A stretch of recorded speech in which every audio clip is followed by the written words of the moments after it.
hello everyone अस्सलाम वालेकुम नमस्कार সকলোকে মোৰ নতুন এটা ভিডিঅলৈ স্বাগতম জনাইছো আশা কৰো আপোনালোকৰ ভাল মোৰো ভালেই যেহেতুকে আমাৰ ৰমজান মাহ চলি আছে আজি দ্বিতীয়টো দিন আৰু সকলোৱে ৰোজা ৰাখিছে বুলি আশা ৰাখিছো যেহেতুকে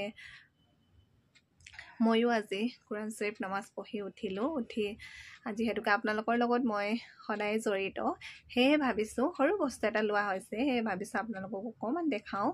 আৰু ভিডিওটো যদি চাই ভাল লাগে লাইক কমেন্ট শেয়াৰ এটা কৰি দিব আৰু নতুন যদি কোনোবাই চাইছে সাবস্ক্ৰাইব কৰিবলৈ নাপাহৰিব চকচোন মই এতিয়া এয়া প্ৰথমতে বস্তুটো যেহেতুকে আপোনালোকে দেখি গম পাইছে চাগে কি হয় এয়া বক্স দেখি আপোনালোকে গম পাইছে খুলিব লৈছো তো যেহেতুকে হাজবেণ্ডৰ বস্তু হে হাজবেণ্ডে খুলিছে লগতে বেটিও আছে বেটিও উৎপাত লগাইছে মই খোলো বুলি তাই নোৱাৰিলে যেহেতুকে হে দেউতাকক দি দিলে তো দেউতাকে খুলি আছে আপোনালোকে দেখি গম পাইছে এতিয়া যে এটো লেপটপ এটা লোৱা হ'ল কাৰণ হাজবেণ্ডৰ খুবেই দৰকাৰী বস্তু আৰু অফিচিয়েলি কামৰ কাৰণে খুবেই প্ৰয়োজনীয় নহয় নে কাৰণ হাজবেণ্ডৰ লেপটপটো দৰকাৰ হয়েই আৰু এটো দিছে অফিচৰ ফালৰ পৰা গিফট তেওঁলোকক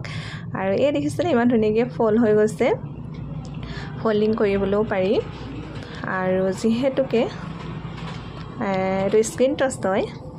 এই আমাৰ বেটিক দেখিছেনে তাইহে প্ৰথম কৰিব যেনেকৈ পুৰণা এটা আছে পুৰণাটো কৰি তাই ভাবিছে মই এটো কৰিব পাৰিম এইটো স্ক্ৰিন টাচো হয় আৰু কিবৰ্ডখনো আছে দুইটাতে কাম কৰিব পাৰে খুবেই ভাল লাগিছে নহয় নে মোক কিন্তু বৰ ভাল লাগিছে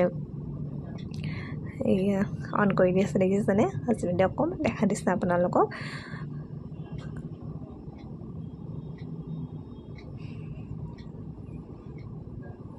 দেখিছেনে ধুনীয়াকৈ কেনেকৈ ফল কৰি কামবোৰ কৰি যাব পাৰি একো অসুবিধা নহয় আপোনালোকক কেনেকুৱা লাগিছে জনাবচোন দেই যদিহে ভাল লাগিছে লাইক কমেন্ট শেয়াৰ এটা কৰি দিব আকৌ কৈছো নতুন যদি কোনোবা চাই আছে সাবস্ক্ৰাইব কৰিবলৈ নাপাহৰিব ধন্যবাদ